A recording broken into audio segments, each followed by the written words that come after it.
मित्रों नमस्कार। मैं चंद्रशेखर पुनेडा उत्तराखंडी आप सभी को प्रणाम करता हूँ, नमस्कार करता हूँ।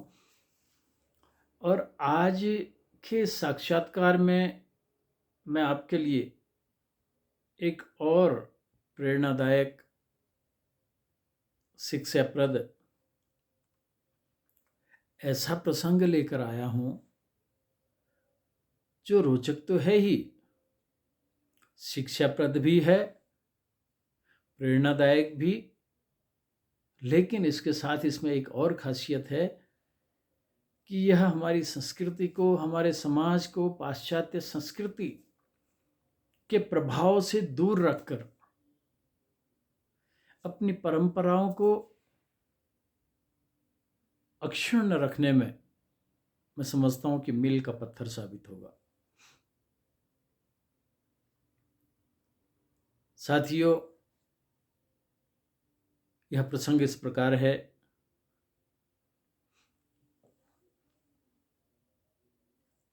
एक बार की बात है,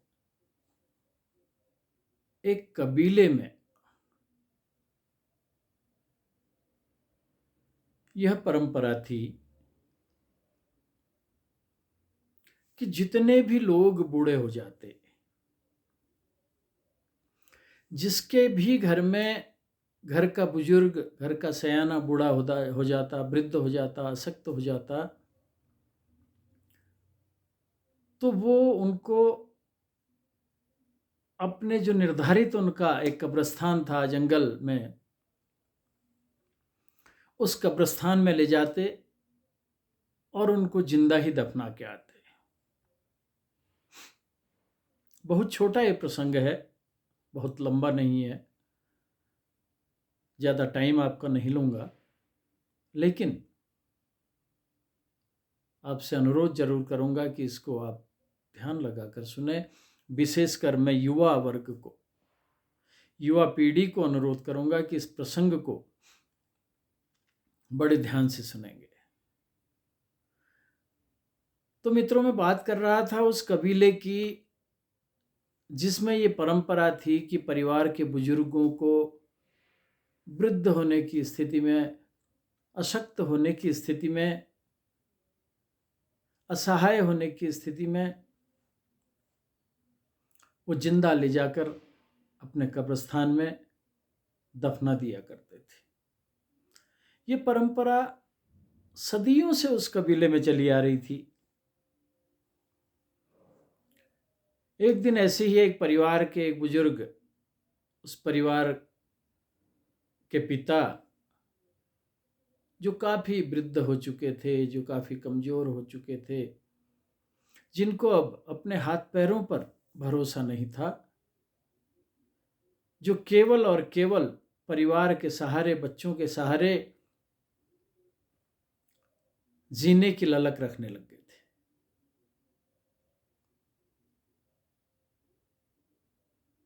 चूंकि परंपरा सदियों से चली आ रही थी, तो एक दिन उसके पुत्र ने कहा, बड़े पुत्र ने, कि पिताजी, आज मैं समझता हूं कि सभी की तरह आपको भी मुझे कब्रिस्तान तक ले जाना होगा और न चाह कर भी आपको मुझे जिंदा दफना के आना पड़ेगा, क्योंकि हमारे कुल की परंपरा है, हमारे समाज की परंपरा है, हमारे कबीले की परंपरा है। तो वृद्ध व्यक्ति ने कोई प्रतिकार न करते हुए, इनकार न करते हुए बच्चे को कहा, चलो बेटे, परंपरा का निर्वहन तो करना ही है। दोनों बाप बेटे कब्रिस्तान की तरफ चल पड़े। बेटे के हाथ में एक गैठी और एक बेलचा भी था। जब वो दोनों उस कब्रिस्तान में पहुंचे तो पिता को एक जगह बिठाकर उनके चरणों में प्रणाम कर, उनका आलिंगन कर वो लड़का रोने लगा।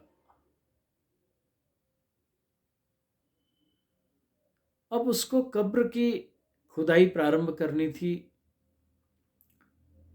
जिसमें उसके पिता को दफनाया जाना था। तो लड़का अपने पिता का आलिंगन कर फूट फूट कर रोने लगा और बचपन के उन दिनों को याद करने लगा जब उसके पिता ने उसको सहारा दिया था, उसकी उंगली पकड़कर उसको घुमाया था और उसको एक एक चीज इस संसार की उसको समझाई थी। तो लड़का जैसे ही रोने लगा तो वृद्ध व्यक्ति भी साथ में आलिंगन कर आंसू की वर्षा करने लगे। लेकिन वो बोले, बेटे, यह हमारे कुल की परंपरा है, हमारे कबीले की परंपरा है, लेकिन आज तुम्हारे पास एक मौका है, आज तुम्हारे पास एक अवसर है। तुम चाहो तो इस परंपरा को बदल सकते हो। मैंने भी इसी कब्रिस्तान में अपने माता पिता को, वृद्ध माता पिता को दफनाया था।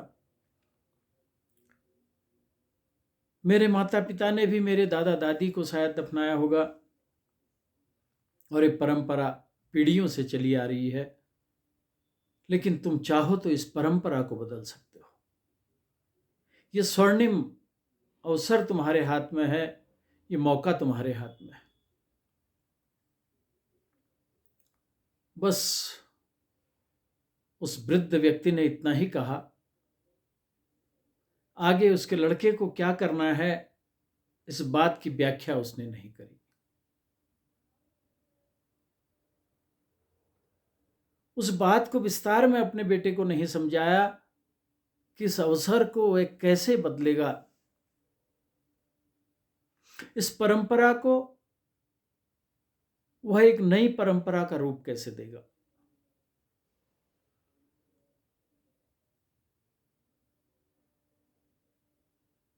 उसके लड़के को समझने में देर नहीं लगी।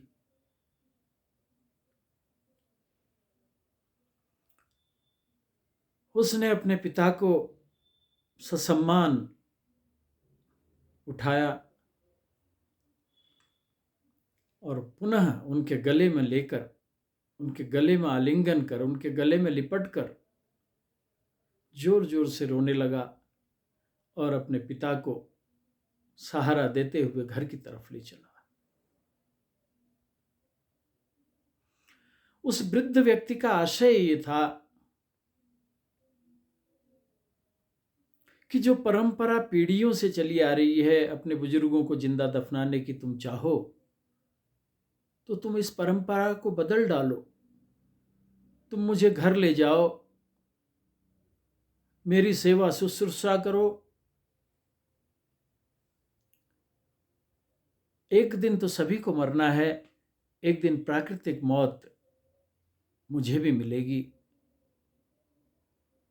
मैं भी मरूंगा। हालांकि मैं भी आज मौत को गले लगाने के लिए डरा नहीं हूं, डर नहीं रहा हूं, लेकिन तुम इस परंपरा को बदल दो तो कल से हमारे कुल में, आज के बाद हमारे कुल में, हमारे इस कबीले में एक नई परंपरा का जन्म होगा। और वो परंपरा इस प्रकार होगी कि वृद्ध माता पिता को भी जिंदा न दफनाकर अपने घरों में रखकर उनकी सेवा शुश्रूषा हर पीढ़ी के बच्चे करेंगे। और इस नई परंपरा को प्रारंभ करने का श्रेय तुम्हें मिलेगा। वह लड़का उनको ससम्मान घर ले जाता है और घर ले जाकर उनके चरण धुलाकर, उनके हाथ पांव धुलाकर, उनको पोंछकर उनको आराम से बिस्तर में बिठाता है, उनकी सेवा करता है। उसके बाद उस परिवार का रोज का नियम हो जाता है कि अपने बुजुर्ग माँ बाप की सेवा वो करते रहें। साथियों, हम जो व्यवहार करते हैं, हम जो आचरण करते हैं, वो हमारे बच्चों के पास संस्कार के रूप में पहुंचते हैं। संस्कार कोई घोल के पिलाए जाने वाली चीज नहीं है। संस्कार किसी कॉपी में कलम से लिखकर पढ़ाई जाने वाली चीज नहीं है। संस्कार बच्चे माँ बाप के आचरण को देखकर, उनके व्यवहार को देखकर, उनके कृत्यों को देखकर सीखते हैं। तो उसके बाद उस परिवार और कबीले की परंपरा ही बदल गई। उस कबीले में उसके बाद किसी वृद्ध को जिंदा नहीं दफनाया गया। तो मेरा ये प्रकरण, ये प्रसंग लाने का आज का मकसद ये था कि आज हमारे भारतवर्ष में, महान देश में, पाश्चात्य संस्कृति की छाया काफी हद तक पड़ चुकी है। पाश्चात्य देशों की तरह हम भी अपने माँ बाप की सेवा करना भूल गए हैं। उस कबीले में तो माँ बाप को जिंदा दफना दिया जाता था ताकि वो एक ही बार मर जाएं।